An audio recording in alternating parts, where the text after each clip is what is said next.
Hello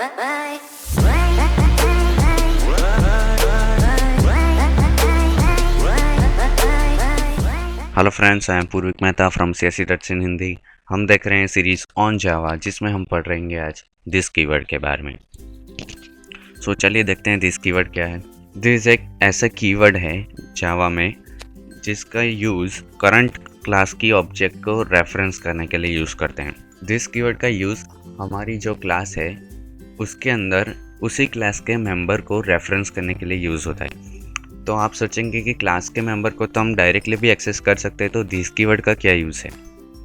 तो वो भी नीचे एक्सप्लेन किया हुआ है कि using this keyword we can refer to the member class such as constructor, variable और मेथड। मतलब दिस का यूज़ हम तीन चीज़ों के साथ कर सकते हैं, एक कंस्ट्रक्टर के साथ, एक वेरिएबल के साथ और एक मेथड्स के साथ।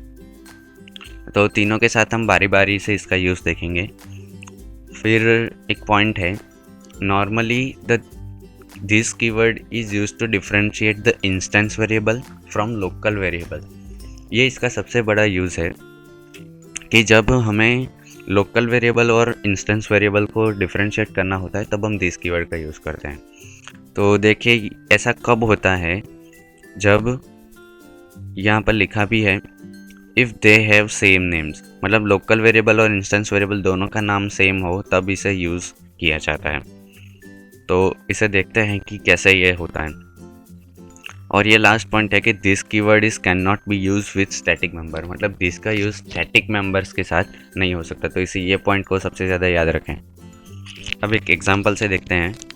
यहाँ पर एक एग्जांपल नाम की क्लास है जिसमें मेन मेथड है। तो हम मेन मेथड के बाहर पहले तो एक कंस्ट्रक्टर बनाएंगे इस क्लास का। तो होगा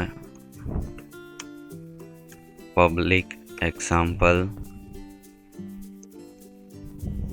और जिसके अंदर हम एक वैल्यू लेंगे, सपोज इंटीजर y, और यहाँ पर इंट एक प्राइवेट वेरिएबल बनाते हैं, प्राइवेट इंट x। तो यहाँ से y से जो हम वैल्यू लेंगे ये x में असाइन कर देंगे, और एक फंक्शन बनाते हैं जिससे हम ये जो वैल्यू हमने ली है इसे प्रिंट करवा देंगे, system dot out dot println और x। तो अब मेन मेथड में पहले तो हमें एग्जाम्पल क्लास का ऑब्जेक्ट बनाना पड़ेगा। तो example obj is equal to new example. तो ये हमने ऑब्जेक्ट बना लिया। अब ऑब्जेक्ट बनाया तब हमें वैल्यू पास करनी पड़ेगी क्योंकि कंस्ट्रक्टर हमने बनाया है। तो यहाँ पर सपोज 10 पास कर देते हैं और obj से शो मेथड को कॉल करते हैं। अब सेव किया इसे, अब रन करके देखते हैं इसका क्या आउटपुट आता है। तो जावा सी एग्जाम्पल डॉट जावा।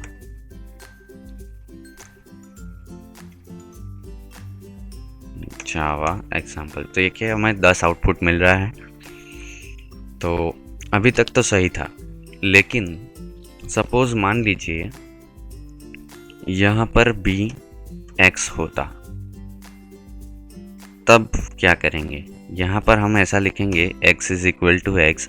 तो कौन से x में कौन सा x यहाँ पर यूज़ हो रहा है, ये थोड़ा कन्फ्लिक्ट है।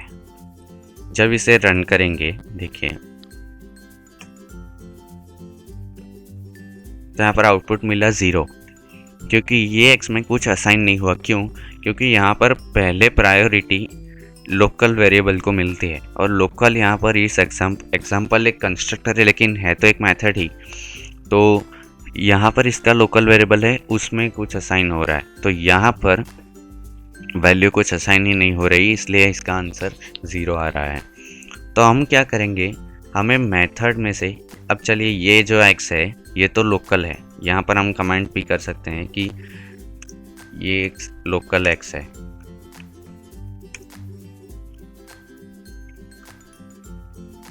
अब हमें असाइन किस में करना है, इसमें, मतलब कि इंस्टेंस वेरिएबल में। ठीक है, तो हमें ये करना है कि ये एक्स इंस्टेंस वेरिएबल है, हमारा लोकल वेरिएबल नहीं है। तो उसको हमें रिफ़र करने के लिए हम यूज़ करेंगे दिस कीवर्ड। तो हमें यहाँ पर दिस डॉट लगाना है वेरिएबल नेम के बाद। तो ये दिस डॉट एक्स लिख के हम ये रिप्रेजेंट कर रहे हैं कि ये इंस्टेंस वेरिएबल है, ना कि लोकल वेरिएबल। अब जब हम इसको रन करेंगे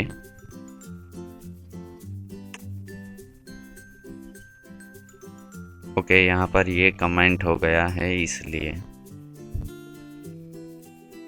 एक काम करते हैं, इसको यहाँ से कट करके यहाँ डाल देते हैं।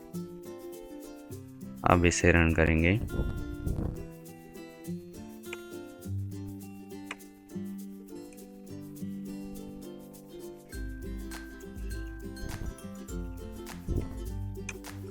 तो आप देख सकते हैं अब हमें 10 आउटपुट मिल रहा है। तो दिस कीवर्ड का यूज़ क्यों करते हैं हम?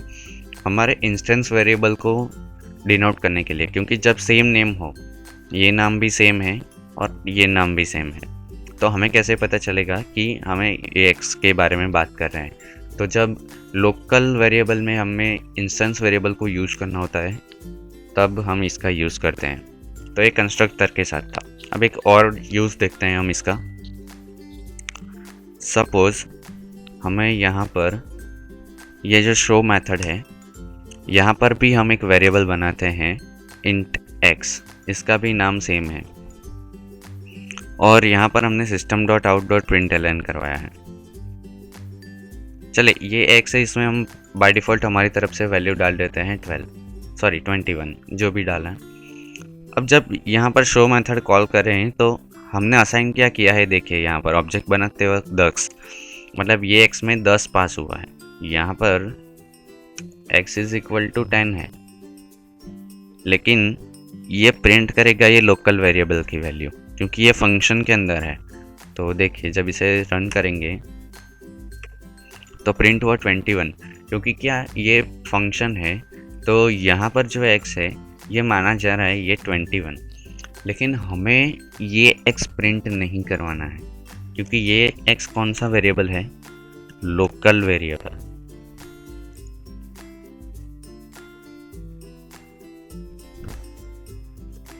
हमें प्रिंट करवाना है इंस्टेंस वेरिएबल को, ये जो क्लास में बना है। तो हम क्या करेंगे, यहाँ पर लिखेंगे दिस डॉट। अब जब ये प्रिंट करेगा, देखिए आप, तब इसने 10 प्रिंट किया। तो आई होप आपको दिस कीवर्ड समझ में आ गया होगा, और आप इसकी ज़्यादा से ज़्यादा प्रैक्टिस कीजिए कि इसको कैसे यूज़ करते हैं। हमने वेरिएबल और कंस्ट्रक्टर के साथ तो इसका यूज़ देखा है, मेथड्स के साथ आप खुद प्रैक्टिस करके ट्राई कर सकते हैं।